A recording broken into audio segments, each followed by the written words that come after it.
Halo teman semua, nama aku Daniel dan di video kali ini kita akan membahas tentang apakah kita bisa mencapai title miliarder jika kita memiliki gaji UMR. Dan nanti aku juga bakal tunjukin perhitungannya kalau misalnya kita punya gaji UMR, kira-kira berapa sih upaya yang harus kita lakukan, berapa lama kita bisa mencapai 1 miliar, dan juga apakah mungkin kalau misalnya kita hanya seorang yang bergaji UMR dan kita ingin menjadi seorang miliarder. Nah, kenapa di sini aku aimnya adalah miliarder atau memiliki 1 miliar net worth? Di sini jawabannya adalah karena sebenarnya di Indonesia untuk kamu bisa menjadi top 1% itu kamu hanya membutuhkan sekitar 800 sampai 900 juta ya kan. Jadi intinya kalau misalnya kamu udah memiliki net worth 800 juta atau 900 juta ke atas, itu artinya keuangan kamu udah jauh lebih baik daripada 99% orang di luar sana. Walaupun sebenarnya 1% di Indonesia kan jumlahnya besar ya kan, karena penduduk kita sekitar 260 atau 270 juta, berarti 1% adalah sekitar 2,7 juta. Jadi kalau misal kamu udah seorang miliarder, bisa dibilang secara kasar kamu udah menjadi orang top 2,7 juta. Kamu udah lebih kaya dari 99% orang di luar sana. Itulah kenapa di sini target kita adalah miliarder diamond dalam video kali ini. Oke, pertama-tama sebelum kita mulai masuk ke topik pembahasan, aku akan seperti biasa men-top up portofolioku supaya kita bisa memperbesar portofolio diamond. Jadi seperti biasa aku menekankan kebiasaan atau habits untuk berinvestasi.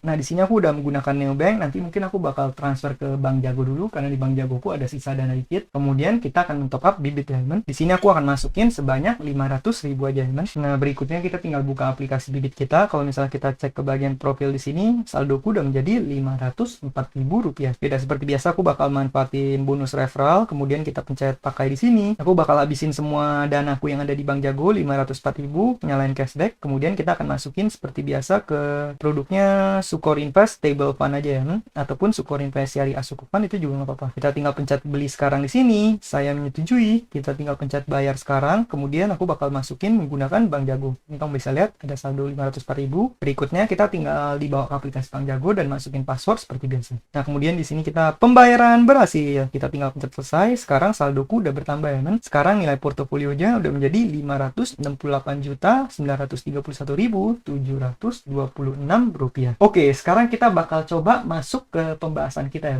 Kita akan coba melakukan perhitungannya. Kalau misal kamu lihat di sini, sebenarnya aku udah siapin sebuah halaman spreadsheet atau Excel. Bisa dibilang ini sebenarnya sama aja dengan aplikasi yang di Financial Calculator ya, Nah, kalau misal kamu lihat di sini kolomnya tersedia dari yang pertama adalah nabung per bulan. Ini adalah jumlah yang kamu investasikan setiap bulan. Kemudian yang kedua di sini adalah return tahunan. Ini adalah return hasil investasi yang bisa kamu dapatkan. Ini boleh dikira-kira aja teman, karena yang namanya investasi kan nggak pasti. Tapi kira-kira kita bisa dapetin gambaran berapa sih yang bisa kita dapatkan secara kira-kira aja. Jadi gambaran kasarnya aja, dalam 1 tahun kamu bisa menghasilkan return berapa persen. Kemudian berikutnya di sini adalah lama investasi, yaitu berapa lama kamu akan berinvestasi. Di sini satuannya adalah bulan, jadi nanti kita masukinnya bulan. Kalau misal kamu masukin dalam jumlah tahun, itu kamu harus translate lagi ke bulan, baru masukin angkanya di sini ya, Dan yang berikutnya ini adalah hasil, yaitu berapa banyak dananya nanti kita end up dengan berapa. Kalau misal kamu lihat di sini aku udah masukin rumus menggunakan future value ya, Sebenarnya kalau misal kamu pengen menggunakan financial calculator di HP itu juga bisa, sama aja. Atau kamu pengen menggunakan financial calculator lainnya itu juga bisa ya, Di internet udah banyak yang menyediakan. Oke, pertama-tama kita bakal coba melakukan perhitungan. Di sini kita ambil case-nya adalah kita seorang yang memiliki gaji UMR ya, Dimana seperti yang kamu ketahui kan UMR itu setiap kota berbeda-beda. Ada yang sebagian kota yang UMR 2 juta, ada yang 3 juta, ada yang 4 juta. Kalau misalnya UMR yang paling tinggi setahu aku di sekitar Jabodetabek atau Jakarta, biasanya UMR paling tinggi itu seingat aku angkanya di sekitar 5 juta ya, Kalau nggak salah 4,9 juta sekian. Nih kamu bisa lihat 4,901.000, tapi kita buletin aja menjadi 5 juta rupiah. Nah, konteksnya di sini adalah kalau misalnya kita memiliki gaji 5 juta, katakan sebagian dari gaji tersebut kita gunakan untuk pengeluaran kita. Di sini kondisinya adalah mungkin kita adalah seorang yang harus membiayai semuanya sendiri. Kita udah nggak bergantung sama orang tua, kita nggak tinggal bersama orang tua, sehingga kita harus bayar semuanya sendiri. Kita bayar rent sendiri, bayar makan sendiri, kemudian semua pengeluaran kita tanggung sendiri. Bahkan sebagian uang mungkin diberikan kepada orang tua. Nah, kalau kita ambil gambaran kasar aja, mungkin kita ngekos itu bisa habis 1,5 juta atau 1 juta sampai 2 juta. Kemudian kalau misalnya makan, mungkin kamu bisa ngabisin sekitar 1 juta per bulan kalau misalnya kamu nggak masak sendiri. Kemudian beserta pengeluaran-pengeluaran lain, katakan setiap bulannya kamu kamu bisa menyisihkan angkanya 1 juta rupiah. Ini artinya 20% dari penghasilan kamu investasikan. Tapi di sini aku ambil konteksnya jika kita tinggalnya di Jakarta ya kan. Kalau misalnya kamu dari kota lain, mungkin kamu bisa menyesuaikan aja. Di sini konteksnya adalah kalau misalnya per bulan kita bisa menginvestasikan sebanyak 1 juta rupiah. Kamu bisa lihat di sini kalau misalnya kita setiap tahunnya mendapatkan return sebanyak 10%,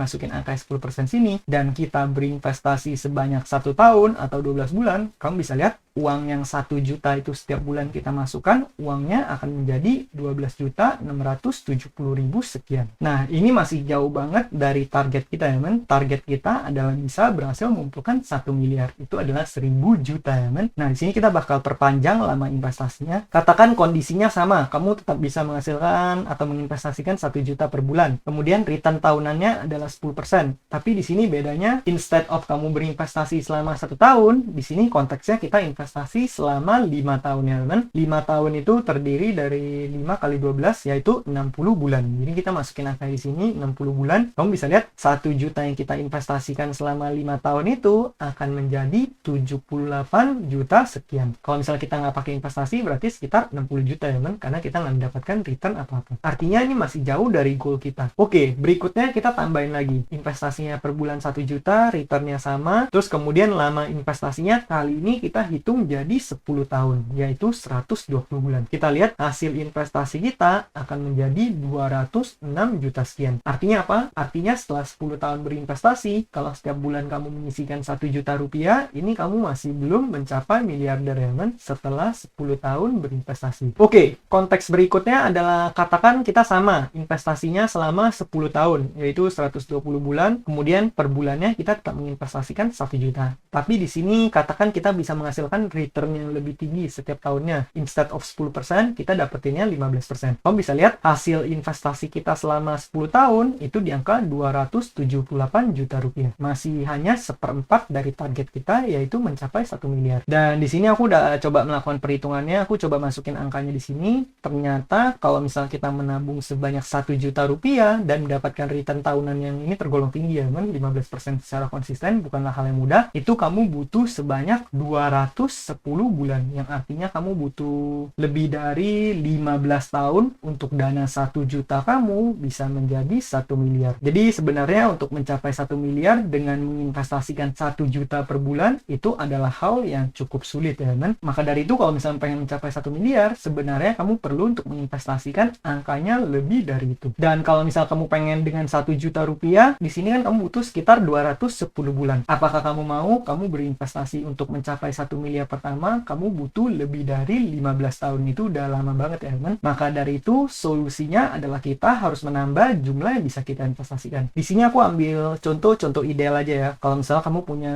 penghasilan 5 juta rupiah, tapi katakan di sini kamu tinggal bersama orang tua, semuanya masih ditanggung, kamu nggak ada pengeluaran, kamu bisa menginvestasikan 5 jutanya semua kamu invest. Di sini kita bisa lihat kalau misalnya kamu investasi selama 1 tahun, 5 jutanya menjadi 63 juta sekian. Selama 3 tahun itu menjadi 210 juta sekian. Dan kalau kamu investasi 6 tahun, 5 jutamu itu baru mencapai sekitar 494 juta sekian. Dan kalau misal kamu investasi per bulannya 5 juta dengan return tahunan 10% dan lama investasi 10 tahun, itu dana kamu baru menjadi 1 miliar ya kan? Jadi kamu bisa lihat di sini dengan 5 juta aja bahkan kita butuh waktu yang panjang banget untuk mencapai 1 miliar rupiah. Jadi untuk menjawab pertanyaan ini, apakah kalau misalnya kita seorang yang bergaji UMR kita bisa mencapai title miliarder? Jawabannya adalah bisa. Tapi itu apakah hal yang mudah atau enggak? Menurut aku pribadi nggak mudah ya. Bahkan kamu butuh return konsisten dan kamu butuh jangka waktu lama banget untuk berinvestasi sehingga bisa dapat uang segitu. Dari sini kita bisa belajar bahwa sebenarnya kalau misalnya pengen mencapai 1 miliar, kita ada baiknya untuk bisa berinvestasi angkanya lebih besar lagi ya kan? Baru kita bisa mencapainya secara waktu yang kurun singkat. Aku pribadi aku mencapai 1 miliar pertama itu umurnya sekitar 20-an ya kan? Dan itu tentunya bukan hal yang mudah karena banyak juga pengorbanannya. Bahkan dulu di awal karir aku sampai kerja di 2 perusahaan, aku hidupnya juga super duper hemat, menginvestasikan sebagian besar dari penghasilanku sampai bisa menjadi miliarder di usia 20-an. Jadi saranku pribadi, kalau misal kamu pengen mencapai title miliarder, yang harus kamu lakukan adalah kamu nabung per bulannya banyak kalau misal kamu masih belum bisa, caranya adalah uang kamu itu kamu gunakan untuk menginvestasi di diri sendiri dulu sampai kamu bisa meningkatkan penghasilan kamu, baru kamu nanti menyisihkan lebih banyak setiap bulan sehingga kamu bisa menabungnya lebih cepat dan mencapai 1 miliarnya lebih cepat ya. Bayangin kalau misalnya income kamu sebulan udah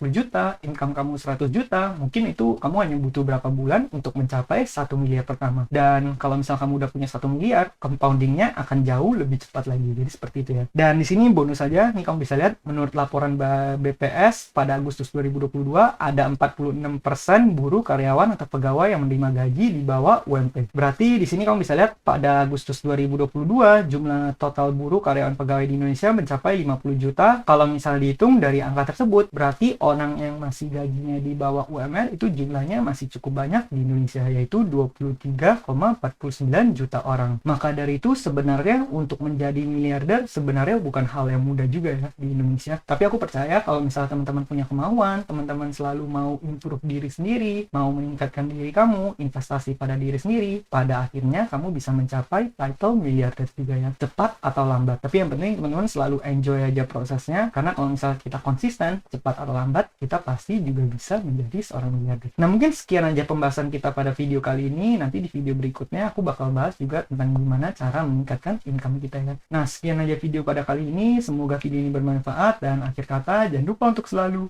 invest in yourself. Sampai jumpa di video berikutnya. Bye.